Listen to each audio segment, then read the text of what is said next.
எவ்வளவோ நீங்கள் கேள்விப்பட்டிருக்கலாம்.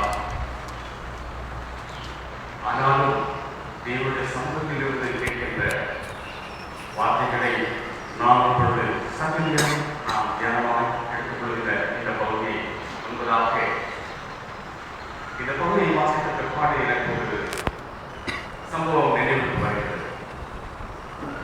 அது என்னென்றால், வட இந்தியாவில் குறிப்பாக பீகார் மாநிலத்தில் நடந்த ஒரு சம்பவம். இந்த நடந்த சம்பவம் தான் உங்களிடத்தில் பகிர்ந்து கொள்ளலாம் என்று சொல்லி நான் ஆசிக்கிறேன். இயேசு கிறிஸ்துவின் கூட்டத்திற்கு அநேகர் வந்து கொண்டிருந்தார்கள். இயேசுவை பற்றி அறிந்து கொள்ள அநேகர் ஆவல்பட்டார்கள். எல்லாரும் பல திசைகளிலிருந்து துறைத்து வந்து கொண்டே இருந்தார்கள். அந்த கூட்டம் ஆரம்பித்தது. இயேசுவை பற்றி அங்கே பேசினார்கள். இதை கேட்பதற்காக ஆவலோடு வந்த மக்கள் எல்லோரும் மிகுந்த ஆர்வத்தோடு அவற்றிலே கலந்து கொண்டார்கள். எங்கே இருந்து இவ்வளவு மக்கள் வருகிறார்கள் என்று சொல்லி அந்த கூட்டத்திலே பேசுகிற அந்த செய்தியாளர் தம்முடைய மனதிலே நினைத்துக் கொண்டார். இவ்வளவு பெரிய கூட்டமானது எங்கிருந்து வருகிறார்கள்? எப்படி இவ்வளவு பெரிய கூட்டம் இங்கே கூடியது? இவர்களெல்லாம் எங்கிருந்து வருகிறார்கள்? யார்? எப்படிப்பட்டவர்கள்? எத்தனை வாழ்ந்தவர்கள்? இதெல்லாம் அவருடைய எண்ணங்களிலே பலவாறாக ஓடிக்கொண்டிருந்தது. கூட்டம் நிறைவேறியது. கூட்டம் முடிந்த பிற்பாடு அவர் ஒரு சிலரை அழைத்து கேட்கின்றார். அவர் அழைத்த ஒரு 4-5 பேரிடத்தை கேட்ட காரியங்களை உங்களிடத்தில் பகிர்ந்து கொள்ளலாம் என்றால் அதிக நேரமாகும். ஆகவே ஒரு காரியத்தை உங்கள் மக்களை நான் பகிர்ந்து கொள்ள ஆசைப்பட்டேன். ஒரு மனிதனை அழைத்தார். நீங்கள் இந்த கூட்டத்திற்கு எப்படி வந்தீர்கள்? எங்கிருந்து வந்தீர்கள்? உங்களுடைய இல்லம் எங்கே இருக்கிறது என்றெல்லாம் சொல்லிடத்தில் கேட்கிற பொழுது, தெரிந்து கொள்ளலாம் என்று சொல்லி கேட்கிற பொழுது அதற்கு அவர் சொன்னார், இதோ பாருங்கள், இதோ இந்த கிழக்கிலே பெரிய மலை ஒன்று இருக்கிறதல்லவா, இந்த மலைக்கு அப்பாலே இன்னும் 5 மலைகள் இருக்கின்றன. இதை போல எவ்வளவு பெரிதான ஒரு மலை, அதையும் தாண்டி 7 கிலோமீட்டர் சென்றால் எங்களுடைய இருப்பிடம் வரும். அந்த இடத்திலிருந்து நான் வந்திருக்கிறேன். அப்படி என்றால் நீங்கள் கொண்டு வந்திருக்கிற உங்களோடு கூட வந்திருக்கிறவர்கள் அநேக கூட்டங்களை அழைத்து கொண்டிருக்கிறீர்கள், அநேக நபர்களை அழைத்து கொண்டிருக்கிறீர்கள். என்ற இந்த சாக்கு கைகளில் எல்லாம் வைத்திருக்கிறீர்கள் என்று கேட்டார். இந்த இயேசு கிறிஸ்துவை பற்றி பேசுகிற கூட்டங்களிலே இது ஒரு 3 நாட்கள் நடைபெறுகிறது என்று கேள்விப்பட்டேன். ஆகவே இங்கே வருகிறவர்களுக்கெல்லாம் 3 நாட்கள் வசதியும் அல்லவா, நான் அவர்களுக்காக சமைத்துக் கொள்வதற்காக அரிசியும் பருப்பும் காய்கறிகளும் எல்லா காய்கறிகளும் கொண்டு வந்திருக்கிறேன் என்று சொன்னார். இத்தனை மூட்டைகள் நீங்கள் கொண்டு வந்திருக்கிறீர்களே என்று சொல்லி அவர் கேட்டார். நீங்கள் எப்பொழுது புறப்பட்டீர்கள்? நாம் புறப்பட்டு 3 நாட்களாக. இந்த இடத்துக்கு வருவதற்கு 3 நாட்கள் நடைபயணமாக நடந்தே நான் பார்த்தேன் என்று சொன்னார். அப்படியெல்லாம் எல்லா மக்களும் அப்படித்தானா? நாங்கள் எல்லோரும் அப்படித்தான். உங்கள் வீடு எப்படி இருக்கிறது? என் வீட்டிற்கு ஒரு எளிமையான வீடு தான். ஆனால் அந்த வீட்டுக்கு திறமை எந்த பாதுகாப்பும் இல்லாமல் கருதினாலும் நீங்கள் அப்படியே போட்டு நன்மை செய்யலாம் என்று கேட்டார். நான் அப்படியே தான் அவற்றை விட்டு வந்திருக்கிறேன். ஏனென்றால் என் வீட்டின் முன்பாக இயேசு கிறிஸ்துவினுடைய படத்தை மாட்டியிருக்கிறேன். இயேசப்பா எல்லாரையும் பார்க்க என்று சொல்லி அவர் அப்படியாக சொன்னார். சரி, உங்களுடைய வயல்வெளிகள் எல்லாம் எப்படி இருக்கிறது என்று கேட்டார். உடைய வயல்வெளிகள் எல்லாம் எப்படி இருக்கிறது என்றால் அவைகள் மிகவும் அதிக பலன் தந்திருக்கின்றன, அதிகமாக விளைச்சலை தந்திருக்கிறது. மிகுந்த விளைச்சல், எல்லாம் அதிகமாகவே அளவுக்கு அதிகமாக விளைச்சலை தந்திருக்கிறது. அப்படி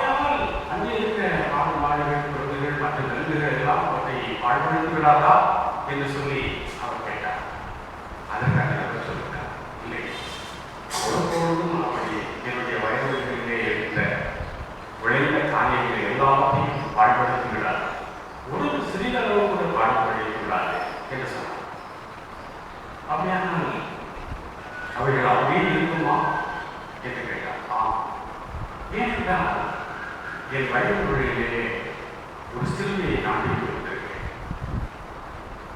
எல்லாத்தையும் ஏசப்பா பார்த்துருவார். அவனால் எல்லாத்தையும் பார்த்து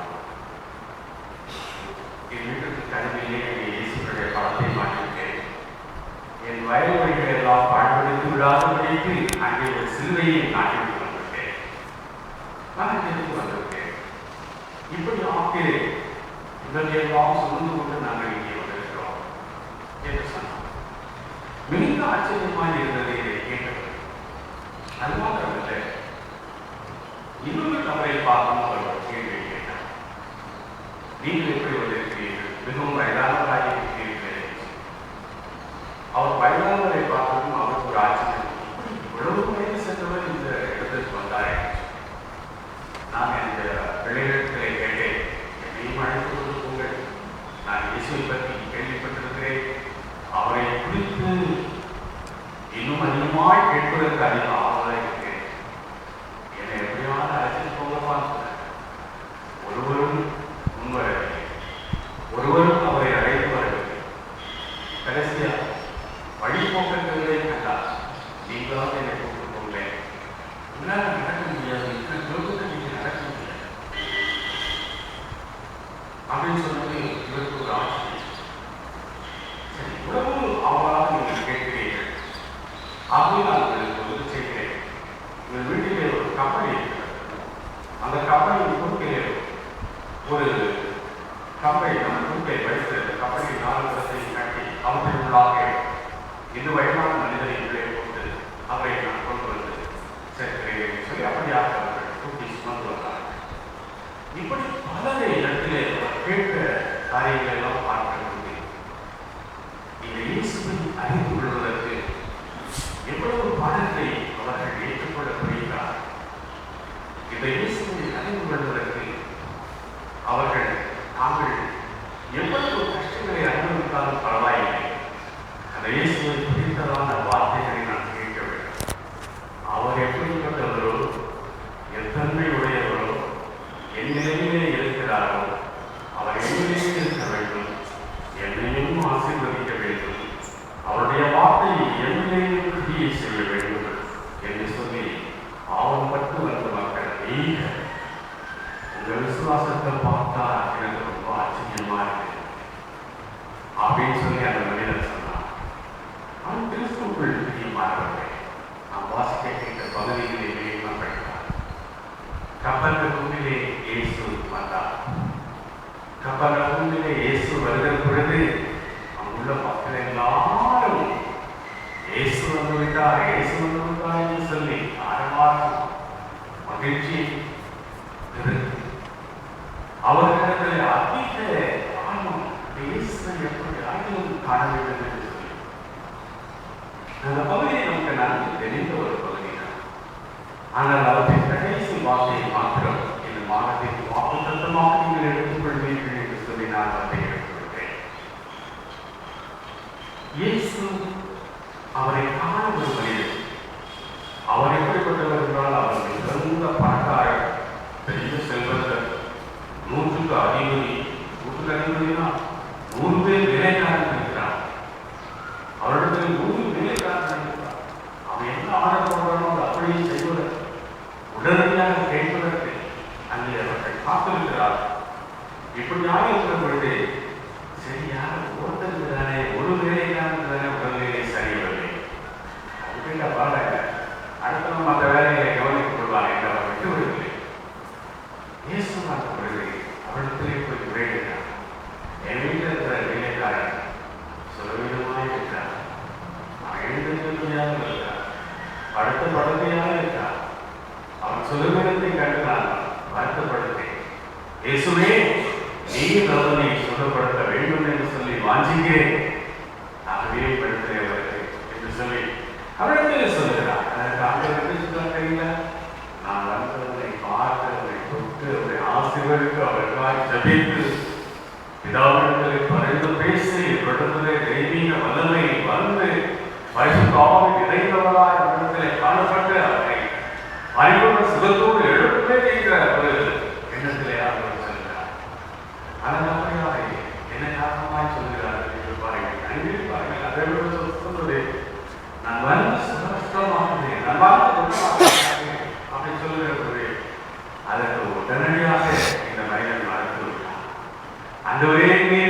வீட்டுக்குள் வருவதற்கு நான் பார்க்கிறேன் அல்ல, நீ வீட்டில் பிரவேசிக்கிறதுக்கு நான் தகுதி கேட்பான்.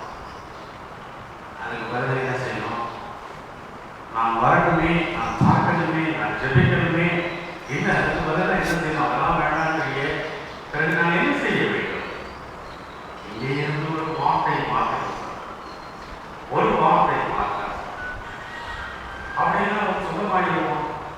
நான் அதை விசுவாசிக்கிறேன், அதை நான் நம்புகிறேன். அவர் சொந்தமாகி விடுவார் என்று சொல்லி நான் நம்புகிறேன், பரிபூர்ணமாய் நம்புகிறேன். இங்கே இருந்தே ஒரு வார்த்தை நான் வீட்டுக்கு வரணும்னு அவசியம். அப்படி வருவதற்கு நான் தகுதியற்றவராக இருக்கிறேனே, ஆகவே சொல்லுகிறேன் கண்ணு சொல்லி சொல்லுகிறார். அப்படி சொல்லுகிற பொழுது இயேசு பாருங்கள், கடைசியாக இந்த 10வது வசனத்தில் சொல்லுகிறார், இதை கேட்டு இயேசு ஆச்சரியப்பட்டார். ஆச்சரியப்பட்டு தனக்கு பின் செலுத்துகிறவர்கள் மக்களை நோக்கி அவர்கள் எல்லாம் கேட்கும்படி ஒரு சத்தமாய் சொல்லுகிறார், இஸ்ரவேலுக்குள்ள நான் இப்படிப்பட்ட விசுவாசத்தை காணவில்லை, இஸ்ரவேலுக்குள்ள நான் இப்படிப்பட்ட விசுவாசத்தை காணவில்லை என்று சொல்லி அவர் சொல்லுகிறார். இது உண்மையாகவே சொல்லுகிறேன், உங்களுக்கு சொல்லுகிறேன். நான் இப்படிப்பட்ட விசுவாசம் என்ற மக்களை நான் கண்டதில்லை, நான் பார்த்ததில்லை. இப்படியாக இருக்கிற ஒரு நிலையிலே ஒரு பொதுவான ஒரு பொது மொழி ஒன்று நினைவுக்கு வருகிறது. நாளை விடியும் என்று விண்ணை நோக்கி காத்துக் கொண்டிருக்கிற நீ, உன்னை நம்புவதற்கேயே உன்னையே நம்ப மாட்டேன் என்கிறார் என்கிறதால் ஒரு பொறுப்பு. ஆனால் பாருங்கள், இங்கே விசுவாசத்தை குறித்து சொல்கிற பொழுது இயேசு இப்படிப்பட்ட விசுவாசத்தை காணவில்லை என்று சொன்னார். ஆனால் பாருங்கள், அதில் நான் அந்த வசனத்தை ஆங்கிலத்தில் சொல்கிறேன். Faith comes by hearing. Faith comes by hearing. விசுவாசம் கேள்வியினால் கேட்பதினால் என்பதாகும். விசுவாசத்தினால் நீதிமான் பிழைப்பான் என்று ரோமர் 17 சொல்லப்படுகிறது.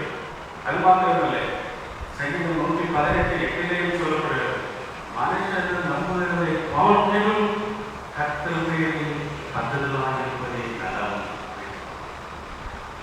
இன்னும் பிரபுக்களிலே அவர்களை நம்புவதை பார்த்திலும் கர்த்தர் பேரிலே கத்தலாக இருப்பது நலம் என்ற அர்த்தம் இதுவாக அநேக இடங்களிலே விசுவாசத்தை குறித்து சொல்லப்படுகிறது. உன் விசுவாசம் உன்னை ரட்சித்தது என்று சொல்லப்படுகிறது. என்னுடைய விசுவாசம் என்னை ரட்சித்தது, அதற்கு நான் சாட்சி. What is faith? விசுவாசம்னா என்ன அப்படின்னு சொல்லி பார்க்கிற பொழுது உடனே Hebrew 11 அந்த சாப்டர் அந்த பகுதி தான் நமக்கு ஞாபகம். விசுவாசம்னா என்ன என்று கேட்டால், விசுவாசமானது நம்பப்படுகிறவர்களின் உறுதி, காணப்படாதவர்களின் நிச்சயமாக இருக்கிறது என்று சொல்லி வேதம் சொல்லுகிறது.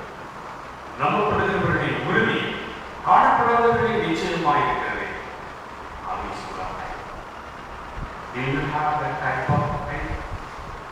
அந்த மாதிரியான விசுவாசத்தை நாம் இருக்கிறோம். நம்முடைய விசுவாசம் எங்கே? அதுதான் சிந்தனைக்கான ஒரு கேள்வி.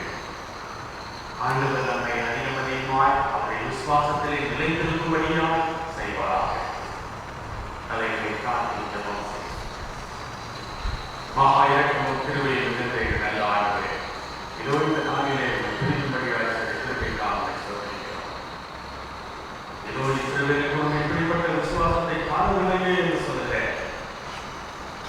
சத்தியத்தின் வார்த்தை எங்கள் ஒவ்வொருடைய வாழ்விலும் இப்படிப்பட்ட விசுவாசத்தை காணவில்லையே ஆண்டவர் சொல்லுகிறதாக அமைதியான ஒரு வாழ்வு.